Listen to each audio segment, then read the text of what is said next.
பரமா படிடா.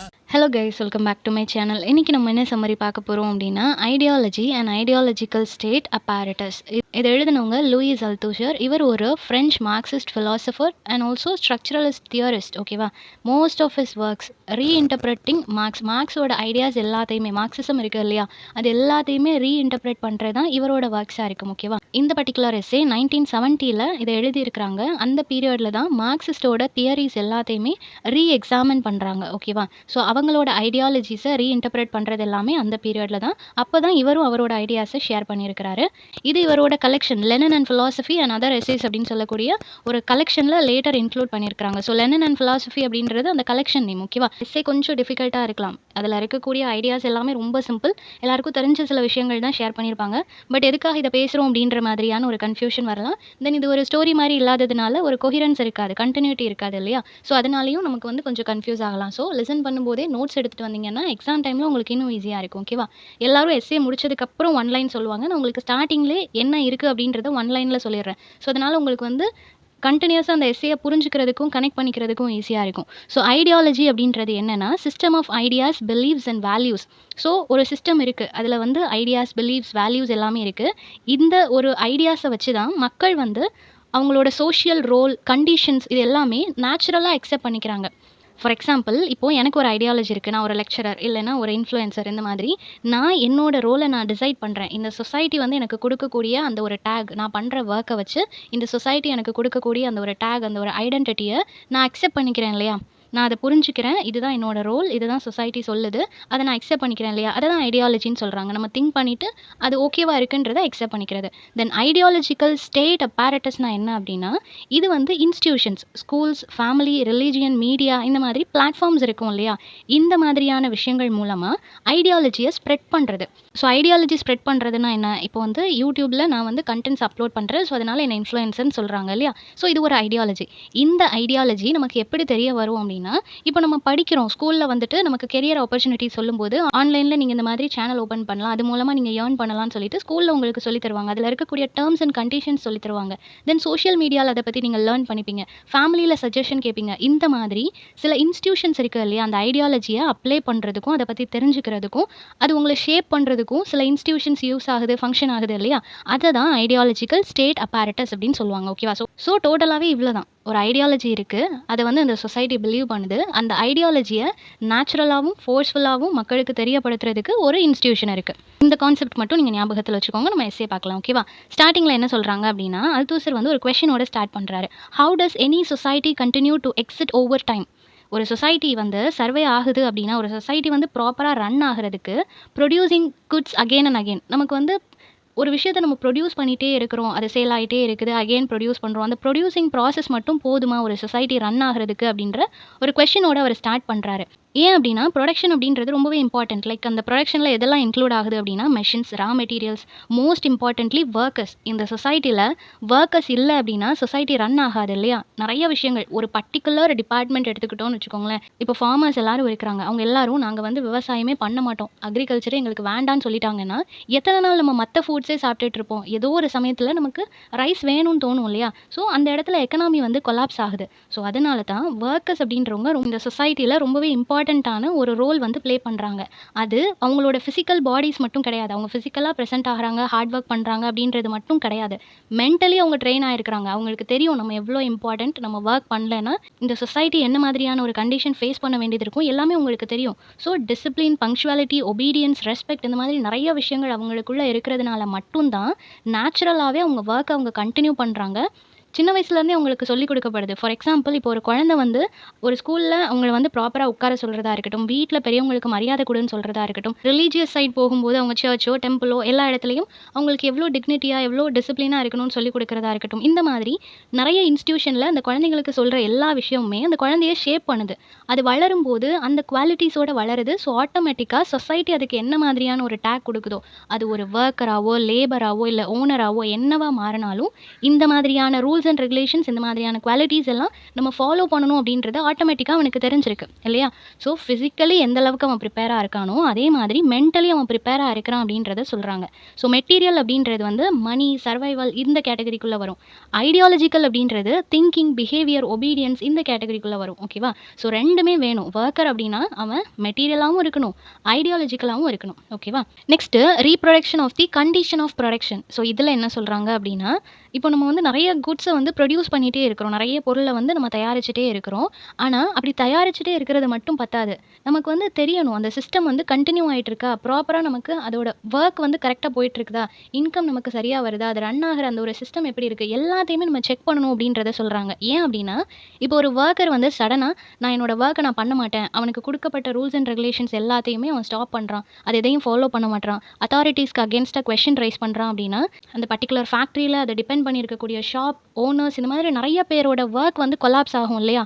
So அதுதான் சொல்ல வராங்க. ஒரு ஒர்க்கருக்கு நீங்கள் எந்த அளவுக்கு சேலரி கொடுக்குறீங்க அப்படின்றத தாண்டி, சேலரி கொடுக்குறோம் ஒர்க் பண்ணுறான், அதை தாண்டி நீங்கள் என்ன சொன்னாலும் அவன் அக்செப்ட் பண்ணுறான், என்ன டார்ச்சர் பண்ணாலும் அவன் ஒர்க் பண்ணுறான், இதுதான் என்னோட ஒர்க்குன்னு அவன் அக்செப்ட் பண்ணிக்கிறான், இதெல்லாம் இருக்குது இல்லையா? அவன் மென்டலி ப்ரிப்பேர் ஆகணும். அவனுக்கு ரொம்ப கம்மியான சேலரி தான் கொடுத்துருக்காங்க, ஆனால் சம்டைம்ஸ் அவனை ஓவராக வேலை வாங்குறாங்க, அவனோட சைடில் இருக்கக்கூடிய ட்ராபேக்ஸை கேட்க மாட்றாங்க. இந்த மாதிரி நிறைய ஃப்ளாஸ் இருக்கும் போதும் அவன் ஒர்க் பண்ணுறான் அப்படின்னா அவன் அவனோட ரோலை இந்த சொசைட்டியில் அக்செப்ட் பண்ணுறான். நம்ம வந்து இப்படி தான், நம்ம கஷ்டப்பட்டவங்க, நம்ம வந்து எந்த கொஷனும் கேட்காம, யாரையும் நம்ம எதுவும் பேசாமல், எவ்வளோ நம்மளை கஷ்டப்படுத்தினாலும் அத்தாரிட்டிஸ் கீழே நம்ம ஒர்க் பண்ணி தான் ஆகணும்னு சொல்லி அவன் நம்புறான். ஏன்னா காலகாலமாக நமக்கு சொல்லப்படுறது அதுதான் இல்லையா? ரிச் பீப்புள் வந்துட்டு நம்மளை எவ்வளோ டாமினேட் பண்ணாலும் நம்ம ஒரு மிடில் கிளாஸ் ஒர்க்கிங் கிளாஸாக இருக்கிறதுனால நம்ம அவங்களுக்கு அகேன்ஸ்டாக கொஷின் பண்ண முடியாது. அவங்க எவ்வளோ இன்இக்வாலிட்டி, இன்ஜஸ்டிஸ் பண்ணாலும் நம்ம அமைதியாக வேலை பார்க்கணும், கொடுக்குற சம்பளத்தை வாங்கிக்கணும். இதுதான் காலகாலமாக சொல்கிற ஒரு விஷயம் இல்லையா? அதை தான் இவர் சொல்ல வராரு. மென்டலி அவன் ப்ரிப்பேர் ஆகிறான். சின்ன குழந்தையா இருக்கும் போதுலேருந்தே அவனுக்கு இந்த மாதிரியான விஷயங்கள் தான் சொல்லப்படுது. ஒபே பண்ணணும், ரெஸ்பெக்ட் பண்ணணும், கொஸ்டின் கேட்கக்கூடாது, இந்த மாதிரியான விஷயங்களை சொல்கிறதுனால இது எல்லாமே நார்மல்ன்ற மென்டாலிட்டிக்கு அவன் வந்துடுறான், எல்லாத்தையுமே அக்செப்ட் பண்ணிக்கிறான் அப்படின்றத சொல்கிறாங்க. ஸோ ரீப்ரொடக்ஷன் அப்படின்றது வந்துட்டு ஒரு ஒர்க்கரை அலைவாக வச்சுக்கிறது, அவனை ஸ்கில்ஃபுல்லாக வச்சுக்கிறது, அண்ட் ஆல்சோ என்ன சொன்னாலும் கொஸ்டின் பண்ணாமல் அவனை ஒர்க் பண்ண வைக்கிறது. இது எல்லாம் தான் ஓனர்ஸோட அந்த ஒரு ட்ரிக்ஸாக இருக்குது. ஓகேவா? Next base and superstructure. இதில் பேஸ் அப்படின்றது என்னென்னா எக்கனாமிக் சிஸ்டம். ஓகேவா? ஃபேக்ட்ரிஸ், லேபர்ஸ், ப்ரொடக்ஷன் இந்த மாதிரி எக்கனாமிக் மணி ஓரியன்டாக இருக்கிறது தான் பேஸ். தென் சூப்பர் ஸ்ட்ரக்சர்னா என்னென்னா இதில் பாலிடிக்ஸ், லா, ரிலீஜியன், எஜுகேஷன், கல்ச்சர் இந்த மாதிரியான கேட்டகரிஸ் எல்லாம் வரும். ஸோ ட்ரெடிஷ்னலி நம்ம என்ன சொல்லுவோம்னா பேஸ் தான் எல்லாத்தையுமே கண்ட்ரோல் பண்ணுது. கண்டிப்பாக மணி தான் எல்லாத்தையுமே கண்ட்ரோல் பண்ணுது இல்லையா? எக்கனாமி தான் அந்த சிஸ்டம் எப்படி ரன் ஆகுதுன்றதை பொறுத்து தான் மற்ற இன்ஸ்டியூஷன்ஸ் எல்லாமே அதை டிபெண்ட் பண்ணி தான் இருக்குது. ஆனால் அல்தூசர் இன்னொரு இம்பார்ட்டண்ட்டான விஷயத்தை ஆட் பண்ணுறாரு. இவர் என்ன சொல்கிறாரு அப்படின்னா, இந்த சூப்பர் ஸ்ட்ரக்சர் அப்படின்றது எப்போவுமே பாசிவாக இருக்காது, அது ஆக்டிவாக இந்த சிஸ்டமை மெயின்டைன் பண்ணுறதுக்கு ஹெல்ப் பண்ணும். இப்போது பாலிடிக்ஸ், லா, ரிலீஜியன், எஜுகேஷன், கல்ச்சர் இது எல்லாமே பாசிவாக இருக்கிறது இல்லை இல்லையா? எல்லாத்துலேயுமே பணப்புழக்கம் இருந்துகிட்டே இருக்குது, எல்லாருமே அதிகமாக மணி வந்து யூஸ் பண்ணிகிட்டே இருக்கிறாங்க, எல்லாருக்கும் அதோட தேவை இருந்துகிட்டே இருக்குது. அதுதான் சொல்ல வராங்க. ஸோ இந்த சூப்பர் ஸ்ட்ரக்சர் வந்து ஆக்டிவாக இந்த சிஸ்டம் ஒர்க் ஆகிறதுக்கு ஹெல்ப் பண்ணிகிட்டு இருக்குது அப்படின்றத சொல்கிறாங்க. ஏன்னா இப்போ எஜுகேஷன் நம்ம எடுத்துக்கிட்டோம்னு வச்சுக்கோங்களேன், அந்த எஜுகேஷனில் வந்துட்டு நம்மளுக்கு ஜஸ்ட் சிலபஸில் இருக்கிறது என்ன அப்படின்றத மட்டும் நம்ம டீச்சர் சொல்லித்தரல, எப்படி டிசிப்ளினாக இருக்கணும், எப்படி ஒபீடியண்ட்டாக இருக்கணும், எல்லாத்தையுமே சொல்லித்தராங்க. அதே மாதிரி லான்னு எடுத்துக்கிட்டோம் அப்படின்னா ஜஸ்ட் எது ஜஸ்டிஸ் அதை நோக்கி நம்ம போகணும், அதை மட்டும் நமக்கு சொல்லித்தரல, ஆர்டர்ஸ் என்ன அதை நம்ம எப்படியெல்லாம் கேரி ஃபார்வர்ட் பண்ணணும், இந்த மாதிரி நிறைய விஷயங்கள் சொல்லித்தராங்க. அதே மாதிரி ரிலீஜியனில் அக்செப்டன்ஸ் அண்ட் பேஷன்ஸை சொல்லித்தராங்க. ஸோ சூப்பர் ஸ்ட்ரக்சர் வந்து எப்படி பேஸை சப்போர்ட் பண்ணுது அப்படின்னா குழந்தையிலேருந்தே அவனை வந்து ஷேப் பண்ணுது. அவனோட தாட் ப்ராசஸ், நீ இப்படி தான் இருக்கணும், அமைதியாக இருக்கணும், பொறுமையாக இருக்கணும். ஸோ அந்த மாதிரி நிறைய விஷயங்கள் அவனுக்கு சின்ன வயசுலேருந்தே சொல்லி கொடுக்குது. ஸோ ஐடியாலஜி அப்படின்றது ரொம்ப பவர்ஃபுல் ஆகிறது அங்கே தான். ஸோ ஐடியாலஜி தான் எவ்ரிதிங், எல்லாமே இந்த ஐடியாலஜியை பொறுத்து தான் இருக்குது, அதை வச்சு தான் அந்த சொசைட்டி கன்ஸ்ட்ரக்ட் பண்ணப்படுது அப்படின்றத சொல்கிறாங்க. தென் ரெப்ரெசிவ் ஸ்டேட் அப்பாரட்டஸ் இது என்ன அப்படின்னா இதை வந்து 2 பார்ட்டாக டிவைட் பண்ணியிருக்காங்க. ஃபர்ஸ்ட் வந்து ரெப்ரெசிவ் அப்படின்றது வந்து இதில் போலீஸ், ஆர்மி, கோர்ட், கவர்மெண்ட் இது எல்லாமே வரும். இந்த மாதிரியான இன்ஸ்டியூஷன்ஸ் எல்லாமே மெயினாக ஃபோர்ஸை வந்து யூஸ் பண்ணுவாங்க இல்லையா? நீ வந்து இப்போ ஹெல்மெட் போடலையா ஃபைன் கேட்டு, இந்த தப்பு பண்ணிட்டியா உன்னை ஜெயிலில் கொண்டு போட்டுருவேன், இந்த மாதிரி பனிஷ்மெண்ட் மூலமாக மக்களை கண்ட்ரோல் பண்ணுறது. அவங்களுக்கு ஒன்று சொல்லணும், அவங்களுக்கு ஒன்று புரிய வைக்கணும் அப்படின்னா ஃபோர்ஸ்ஃபுல்லாக அவங்களுக்கு புரிய வைக்கிறது. ஸோ இந்த சிஸ்டம் வந்து கம்ப்ளீட்டாக வயலன்ஸை டிபெண்ட் பண்ணி இருக்குது. இதால் ஸ்டேபிளாக ரொம்ப வருஷம் இருக்க முடியாது, ஏதோ ஒன்று அதில் மிஸ் ஆகிட்டே இருக்கும், ஏதோ ஒன்று தேவைப்பட்டுட்டே இருக்கும். இன்னொரு பக்கம் ஐடியாலஜிக்கல் ஸ்டேட் அப்பாரட்டஸ் ஐஎஸ்ஏ இது என்ன அப்படின்னா இதுதான் அல்தூசர் வந்துட்டு எம்ஃபசைஸ் பண்ணுற ஒரு விஷயமா இருக்குது. இதில் family, school, religion, media, culture இந்த மாதிரியான விஷயங்கள், இதில் ஃபோர்ஸ் அப்படின்றதுக்கு இடமே கிடையாது. இப்போ ஸ்கூல்லையாக இருக்கட்டும், ரிலீஜியன், மீடியா, ஃபேமிலி எங்கேயுமே நம்மளை ரொம்ப ஃபோர்ஸ்ஃபுல்லாக ஒரு விஷயத்த சொல்ல மாட்டாங்க. நார்மலா அவங்க டீச் பண்றது, நார்மலா நம்மள உட்கார வச்சு பேசுற விஷயங்கள் நம்ம மைண்ட்ல ரெஜிஸ்டர் ஆயிட்டே இருக்கும் இல்லையா? ஸோ ஃபேமிலில வந்து ஒரு குழந்தைக்கு நீ எல்லாருக்கும் ரெஸ்பெக்ட் குடுக்கணும்னு சொல்லி தர்றதா இருக்கட்டும், இல்ல ஒரு ஸ்கூல்ல வந்து எவ்வளோ டிசிப்ளினா இருக்கணும்னு சொல்லி தர்றதா இருக்கட்டும், மீடியால how to become success. So உனக்கு மணி ஏர்ன் பண்ணணும், சக்சஸ் ஆவணும் அப்படின்னா நீ இதெல்லாம் பண்ணணும். இந்த மாதிரியான விஷயங்கள் எல்லாம் பொலைட்டான மேனர்ல சொல்லிக் கொடுக்கப்படுது. ஸோ ஃபோர்ஸ் அப்படின்றதுக்கு இங்க இடமே இல்ல. இங்க அவங்கள ஷேப் பண்றது ஐடியாலஜி. அவங்கள திங்க் பண்ண வைக்குது. அந்த தாட் ப்ராசஸ் மூலமா அவங்க ஷேப் பண்ணப்படுறாங்க. ஸோ இங்க வந்து சிங்கிள் பிளேஸ்க்கு இடம் கிடையாது. அங்க எப்படி ஒரு ஃபோர்ஸ், அந்த ஃபோர்ஸுக்குள்ள ஓவராலா டாமினேட் பண்றது என்னது? கவர்மெண்ட்க்கு கீழ தான் போலீஸ், லா எல்லாமே வருது இல்லையா? ஸோ கவர்மெண்ட் அப்படின்றது ஃபோர்ஸ்ஃபுல்லா ஒரு விஷயத்த சொல்றத, இந்த மாதிரியான இன்ஸ்டிடியூஷன்ஸ் வந்து ஐடியாலஜி வைஸ் அவங்க ப்ரமோட் பண்றாங்க. ஸோ எது டாமினேட் பண்ணுது அப்படின்றது டிஃபர் ஆகுது. Then dominant role of education. Education அப்படின்றது எவ்வளோ இம்பார்ட்டன்றத இவர் வந்து எம்பசைஸ் பண்றாரு. ஏன்ஷியன்ட் பீரியட்லலாம் ஸ்கூலுக்கு நிறைய இம்பார்ட்டன்ஸ் கொடுக்கறதுக்கு முன்னாடி ரிலீஜியஸ் பிளேஸ்க்கு நிறைய இம்பார்ட்டன்ஸ் கொடுத்தாங்க இல்லையா? ஸ்கூல்ஸை வந்து சர்ச்சஸ் ரீப்ளேஸ் பண்ணிட்டு இருந்துச்சு. ஸோ அந்த ரிலீஜியஸ் பிளேஸ்க்கு போகும்போது அங்கே சொல்லப்படுற ஐடியாலஜிஸ் எல்லாத்தையுமே அந்த ஸ்டூடெண்ட்ஸ் வந்து இல்லை அந்த சில்ட்ரன் வந்து ஃபாலோ பண்ணிட்டு இருந்தாங்க. ஸோ இப்போ நவடேஸ் இந்த மாடர்ன் டேஸ் நம்ம பார்க்கும்போது சில்ட்ரன் வந்து வீட்டை விட அதிகமாக ஸ்கூலில் டைம் ஸ்பெண்ட் பண்ணுறாங்க. ஸோ அங்கே அவங்களோட பிஹேவியர் எப்படி இருக்கணும், அவங்களோட தாட் ப்ராசஸ் எப்படி இருக்கணும், எல்லாமே அவங்களுக்கு சொல்லிக் கொடுக்கப்படுது இல்லையா?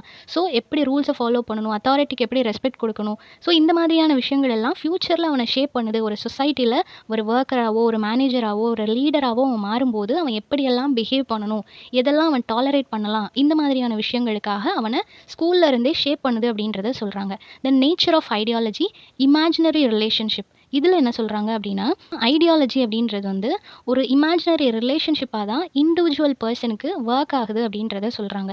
இப்போது நம்ம வந்து ஒரு விஷயம் யோசிக்கிறோம், ஒரு ஐடியாலஜி, ஒரு ஐடியா நமக்கு வருதுன்னு வச்சுக்கோங்களேன். அதை வந்து ரியாலிட்டியில் டைரெக்டாக நம்மளால் பார்க்க முடியாது. நம்ம அதை வந்து ஒரு வேர்ஷனாக தான், ரியாலிட்டியில் அது எப்படி அப்ளை ஆகும் அப்படின்னு சொல்லி ஒரு இமேஜினேஷன் மூலமாக தான் நம்ம பார்ப்போம் இல்லையா? ஃபார் எக்ஸாம்பிள், ஒரு ஒர்க்கர் வந்து நினைக்கிறான், நான் வந்து நல்லா ஹார்ட் ஒர்க் பண்ணணும், இந்த மாதிரியான பிளான்ஸ் எல்லாம் நான் இம்ப்ளிமெண்ட் பண்ணால் நான் ஒரு சக்ஸஸ்ஃபுல்லான ஆண்டர்ப்ரனராக மாறிடுவேன் அப்படின்ற மாதிரி அந்த ஒர்க்கர் வந்து நினச்சி பார்க்குறான்னு வச்சுக்கோங்க. இது அவனோட இமேஜினேஷன். ஆனால் அதில் ரியாலிட்டியில் அப்ளை பண்ணும்போது அவனுக்கு நிறைய ப்ராப்ளம் வரும். எக்கனாமி வைஸ், அவனோட பேக்ரவுண்ட் வச்சு, இல்லை அவனோட கெப்பாசிட்டி, இந்த மாதிரி நிறைய விஷயங்கள் லீகலி இல்லை அவுட்சைடர்ஸ், இந்த மாதிரி நிறைய ப்ராப்ளம் அவன் ஃபேஸ் பண்ண வேண்டியது வரும். ஸோ அதை தான் சொல்கிறாங்க, ஐடியாலஜி அப்படின்றது வந்து கம்ப்ளீட்டாக உண்மையாகவும் இருக்காது, கம்ப்ளீட்டாக பொய்யாகவும் இருக்காது. நீங்கள் இமேஜின் பண்ணும்போது அது சக்ஸஸ்ஃபுல்லாக இருக்கிற மாதிரி தோணலாம். ஆனால் அதை ரியாலிட்டியில் அப்ளை பண்ணும்போது அது உங்களோட சக்ஸஸை வந்து அச்சீவ் பண்ண விடாமல் பண்ணலாம். ஸோ கம்ப்ளீட்டாக நீங்கள் ஐடியாலஜியை நம்பி இருந்தீங்கன்னா ரியாலிட்டிக்கு போகும்போது அதோட கான்சிக்வன்சஸ் வேறு மாதிரி இருக்கலாம் அப்படின்றத சொல்கிறாங்க. தென் மெட்டீரியல் எக்ஸிஸ்டன்ஸ் ஆஃப் ஐடியாலஜி. இது வந்து அல்தூசர் ரொம்ப ஸ்ட்ராங்காக ரிஜெக்ட் பண்ணுற ஒரு விஷயம். சில பேர் சொல்லுவாங்க ஐடியா வந்து ஜஸ்ட் நம்ம மைண்டில் வரக்கூடிய ஒரு விஷயம், அதுக்கு ஆக்ஷன்ஸ் கிடையாது அப்படின்னு சொல்லுவாங்க. ஆனால் இவர் அதை ரிஜெக்ட் பண்ணுறாரு. ஐடியாலஜி வந்து ரியல் ஆக்ஷன்ஸில், ப்ராக்டிஸில் அது எக்ஸிஸ்ட் ஆகுது அப்படின்றத சொல்கிறாரு. எப்படின்னா, இப்போ வந்து எனக்கு கடவுள் மேலே நம்பிக்கை இருக்குது, அவர் இந்த மாதிரியான நல்லதெல்லாம் என் லைஃப்பில் பண்ணுறாரு, அவர் என் கூடவே இருக்கிறாரு, இந்த மாதிரி நிறைய விஷயங்கள் நான் சொல்கிறேன், இந்த மாதிரி நிறைய ஐடியாஸ் எனக்கு இருக்குன்னு வச்சுக்கோங்களேன். அது எங்கே ரிஃப்ளெக்ட் ஆகும் அப்படின்னா, நான் நிறைய ரிச்சுவல்ஸ் அட்டென்ட் பண்ணும்போது, நிறைய வர்ஷிப் பண்ணும்போது, என்னோட ஆக்ஷன்ஸ் அண்ட் பிஹேவியர்ஸில் அது தெரியும் போது என்னோட ஐடியாலஜி விசிபிளாக இருக்குது இல்லையா? அதே மாதிரி பெரியவங்களுக்காக இருக்கட்டும், டீச்சர்ஸ்க்காக இருக்கட்டும், நம்ம எழுந்து நின்று ரெஸ்பெக்ட் கொடுக்குறது வந்து நம்ம மைண்டில் இருக்க அந்த ஐடியாலஜி, எல்லாருக்கும் ரெஸ்பெக்ட் கொடுக்கணுன்றது நம்ம மைண்டில் இருக்குது. அது நம்ம ஆக்ஷன்ஸ் மூலமாக விசிபிளாக தெரியுது இல்லையா? ஸோ ஐடியாலஜின்றது இன்விசிபிள் கிடையாது, நம்மளோட டே டு டே லைஃப்பில் அது ரிஃப்ளெக்ட் ஆகுது அப்படின்றத சொல்கிறாரு. Then interpellation and the formation of subject. இது என்ன அப்படின்னா, இது ரொம்பவே இம்பார்ட்டண்ட்டான ஒரு ஐடியா அப்படின்றத சொல்கிறாரு. இதில் அவர் என்ன எக்ஸ்பிளைன் பண்ணுறாரு அப்படின்னா, how individual become subject through ideology. Individual person எப்படி வந்து ஒரு சப்ஜெக்டாக மாறுறான் ஐடியாலஜி மூலமாக அப்படின்றத சொல்லியிருக்கிறாரு. இப்போ உனக்குன்னு சொசைட்டியில் ஒரு ரோல் இருக்குது, ஒரு ஐடென்டிட்டி இருக்குது இல்லையா? ஸோ நீ வந்து ஒரு ஸ்டூடெண்ட்டாவோ, ஒரு டாட்டராவோ, இல்லை ஒரு சிஸ்டராவோ, ஏதோ ஒரு ரிலேஷன்ஷிப்பில் நம்ம இருக்கிறோம், ஏதோ ஒரு ரோல் நம்ம ப்ளே பண்ணிகிட்ருக்கிறோம். அப்படி இருக்கும்போது ஒரு பர்சன் உன்னை ரெகக்னைஸ் பண்ணுறாங்க, உன்னை வந்து கூப்பிடுறாங்க. அப்படி கூப்பிடும்போது நீ திரும்பி பார்க்குற இல்லையா? ஸோ திரும்பி பார்க்குறேன்னா உன்னோட ரோலை நீ அக்செப்ட் பண்ணிக்கிட்ட. இந்த சொசைட்டியில் எனக்கு கொடுக்கப்பட்ட ரோல் இதுதான்றதை நீ அக்செப்ட் பண்ணிக்கிட்ட. ஒரு கிளாஸில் ஒரு டீச்சர் ஒரு ஸ்டூடெண்ட்டை பார்த்து you are a good student அப்படின்னு சொல்கிறாங்கன்னா, அந்த ஸ்டூடெண்ட் அதை அக்செப்ட் பண்ணிக்கிட்டான்னா அதுக்கேற்ற மாதிரி அவன் பிஹேவ் பண்ணுவான். அதே மாதிரி ஒரு ஒர்க்கர், சிட்டிசன், டாக்டர், இந்த மாதிரி எல்லாருக்கும் ஒரு ஐடியாலஜி இருக்குது, ஒரு டேக் இருக்குது, அதை அவங்க அக்செப்ட் பண்ணி அதுக்கேற்ற மாதிரி ஒர்க் பண்ணிட்டு இருக்கிறாங்க. ஸோ அல்தூசர் சொல்கிறது அதுதான். ஈச் அண்ட் எவ்ரி இண்டிவிஜுவல் எல்லாருக்குமே ஆல்ரெடி அவங்க பிறக்கும் போதே ஒரு ஐடென்டிட்டியோட பிறக்கிறாங்க, அதை அவங்க கேரி ஃபார்வர்ட் பண்ணி கொண்டு போகிறாங்க. Recognition and miss recognition. இது என்ன அப்படின்னா, ஸோ அவங்களுக்குன்னு சொசைட்டியில் ஒரு ரோல் கொடுக்கப்பட்டிருக்கும், அதுதான் இதுதான் என்னோட ரோல். இப்படி தான் நான் ஒர்க் பண்ணணும். இந்த மாதிரியான ரூல்ஸ் எல்லாம் எனக்கு இருக்கு. இது எல்லாமே தெரிஞ்சு ஒரு இண்டிவிஜுவல் ஒர்க் பண்றது. ஸோ அவங்க வந்து ரெகக்னைஸ் பண்றாங்க. இதுதான் நான் அப்படின்றது அவங்களுக்கு தெரியுது. செகண்ட் வந்து மிஸ் ரெகக்னைஸ். ஸோ அவங்களுக்கு இருக்கக்கூடிய ரோல் என்னன்றது அவங்களுக்கு தெரியும். ஆனா அதுக்குள்ள ஒளிஞ்சிட்டு இருக்கிற கண்டிஷன்ஸ் என்ன அப்படின்றது அவங்களுக்கு தெரியாது. ஃபார் எக்ஸாம்பிள் இப்போ ஒரு ஃபேக்ட்ரி இருக்கு. அதுல யூனியன் லீடர் இருப்பாங்க இல்லையா? அவங்களோட வொர்க்க நினைச்சு அவங்க ரொம்ப ப்ரவுடா ஃபீல் பண்ணிட்டு இருப்பாங்க. அவங்க என்ன நினைப்பாங்க, எனக்கு எந்த வொர்க்குமே இல்ல. நான் ஃப்ரீயா இருக்கிறேன். லேபர்ஸ வொர்க் வாங்குறது மட்டும் தான் என்னோட வேலைன்ற மாதிரி அவங்க நினைச்சிட்டு இருப்பாங்க. ஆனா ஆக்சுவலா அந்த லார்ஜர் சிஸ்டம் அவங்களோட சாய்ஸஸ் எவ்வளோ லிமிட் பண்ணுது. அவங்கள வச்சு எப்படி வொர்க்கர்ஸ கண்ட்ரோல் பண்றாங்க. இந்த பர்ட்டிகுலர் பெர்சனுக்கு ஜஸ்ட் அவங்களுக்கு சின்ன சின்ன சலுகைகள் குடுக்கறது மூலமா அந்த என்டையர் வொர்க்கர்ஸையுமே எப்படி கண்ட்ரோல் பண்றாங்கன்றது அவங்களுக்கு தெரியல. ஸோ ஓனர்ஸோட அந்த ட்ரிக்ஸ் தெரியாம அவங்கள வந்து அவங்க பெரிய விஷயமா நினைச்சுட்டு சந்தோஷப்படுறது. இதுதான் மிஸ் ரெகக்னைஸ்ன்னு சொல்றாங்க. ஓனர்ஸ் அண்ட் ரிச் பீப்பிள் எல்லாருமே இந்த மிஸ் ரெகக்னேஷனுக்கு தான் நிறைய இம்பார்ட்டன்ஸ் கொடுக்குறாங்க. எதுக்காக அப்படின்னா, எப்போ அவங்களுக்கு எதுவுமே தெரியலையோ அது வரைக்கும் தான் இவங்களால ஏமாத்த முடியும் இல்லையா? Next reproduction of relations of production. So இதில் வந்துட்டு சொசைட்டியில் என்ன மாதிரியான டிஃபரன்ஸ் ஃபாலோ பண்ணுறாங்களோ அதை அப்படியே கண்டினியூ பண்ணணும்னு சொல்லி நினைக்கிறாங்க. லைக் இப்போ high class people, low class people, workers, owners, rich, poor இந்த மாதிரி நிறைய பைனரி பொசிஷன் இருக்குது இல்லையா? ஸோ அதை வந்து கண்டினியூ பண்ணணும்னு சொல்லி நினைக்கிறாங்க. ஒர்க்கர்ஸ் ஒர்க்கராகவே இருக்கணும். ரூலிங் கிளாஸ் அப்படியே அவங்க டாமினேட் பண்ணுறதை கண்டினியூ பண்ணிகிட்டே இருக்கணும். ஓனர்ஸ்க்கு அகேன்ஸ்டாக கொஸ்டின் ரைஸ் பண்ணக்கூடாது. எந்த யூனியனும் அவங்க ஸ்டார்ட் பண்ணக்கூடாது. இந்த மாதிரி நிறைய விஷயங்கள் வந்து நேச்சுரலாகவே அவங்க கற்றுக்கணும். அவங்க இருக்கிற இடத்துலயே இருக்கணுன்றது தான் இந்த ஒரு ஐடியாலஜியாக இருக்குது. ஸோ சொசைட்டியில் எல்லா டைமுமே ஃபோர்ஸ் தேவைப்படலை. ஒரு யூனியன் வச்சு அவங்க லேபர்ஸ் எல்லாரும் சண்டை போடுறாங்கன்னா அப்போ போலீஸ் வர்றதும் அவங்கள வந்து பிரித்து விடுறதும் அவங்கள சமாதானப்படுத்துறதும் இதெல்லாம் நடக்கும். ஆனால் அது எப்போவாது தான் நடக்குது. Most of the time mentally அவங்க எல்லாருமே அக்செப்ட் பண்ணிக்கிறாங்க. இதுதான் என்னோட லைஃப், இப்படி தான் இருக்கும், ஓனர்ஸ்னால் இப்படி தான் பண்ணுவாங்க, நான் என்ன நடந்தாலும் அதை அக்செப்ட் பண்ணிக்கணும். இந்த மாதிரியான ஒரு ஐடியாலஜி எல்லார் மனசுலையும் இருக்கிறதுனால அந்த ஐடியாலஜி தான் மோஸ்ட்லி சர்வே ஆகுமே தவிர ஃபோர்ஸ்க்கு வேலையே இருக்காது அப்படின்றத சொல்கிறாங்க. மக்கள் அக்செப்ட் பண்ணிக்கிறாங்க. இதுதான் என்னோட லைஃப்ன்றதை அக்செப்ட் பண்ணிக்கிறாங்க. அதை மாற்ற முடியாது அப்படின்றத சொல்கிறாங்க. ஸோ ஐடியாலஜிக்கு இருக்கக்கூடிய அந்த ஒரு பாறை இவர் சொல்ல நினைக்கிறாரு. Then trans historical nature of ideology. இதில் என்ன சொல்கிறாரு அப்படின்னா, இந்த ஐடியாலஜி அப்படின்றது எல்லா சொசைட்டிலையுமே ஸ்ப்ரெட் ஆகியிருக்கு. Even in different historical period. எந்த பீரியடில் நம்ம எடுத்துக்கிட்டாலும் இந்த மாதிரி டிவிஷன்ஸ் இருந்துகிட்டே தான் இருக்குது இல்லையா? ஸோ ஐடியாலஜி அப்படின்றது வந்து ஒரு முக்கியமான ரோல் ப்ளே பண்ணுது. சைல்ட்ஹுட்லேருந்தே அவனோட மைண்ட் செட்டை அந்த மாதிரி ஷேப் பண்ணுறதுனால அவன் இந்த சோஷியல் ஆர்டர் எல்லாமே ஃபாலோ பண்ணுறான். எதுக்காக எனக்கு இந்த நிலைமை, இதை நான் மாற்றணும் அப்படின்னு சொல்லி அவன் ட்ரை பண்ண மாட்டான். இதுக்கு நான் பேசாமல் அமைதியாகவே இருக்கலாம், எனக்கு குறைஞ்ச சேலரியாக இருந்தாலும் எனக்கு கிடைக்கிது, இது போதுன்ற மைண்ட் செட் தான் அவனுக்கு இருக்கே தவிர அதை மாற்றிக்க மாட்டான். ஸோ அந்த ஃபார்ம் வேணால் சேஞ்ச் ஆகிருக்குமே தவிர அந்த ஃபங்க்ஷன் ஆகிற அந்த ஒரு சிஸ்டம் வந்து அப்படியே தான் இருக்குது அப்படின்றத சொல்லியிருக்கிறாங்க. தென் ஃபைனலாக முடிக்கும்போது சொசைட்டி அப்படின்றது வந்து எப்போவுமே ஃபோர்ஸால் மட்டும் கண்ட்ரோல் பண்ணப்படலை, கவர்மெண்ட்டால் மட்டும் சொசைட்டி கண்ட்ரோல் பண்ணப்படலை.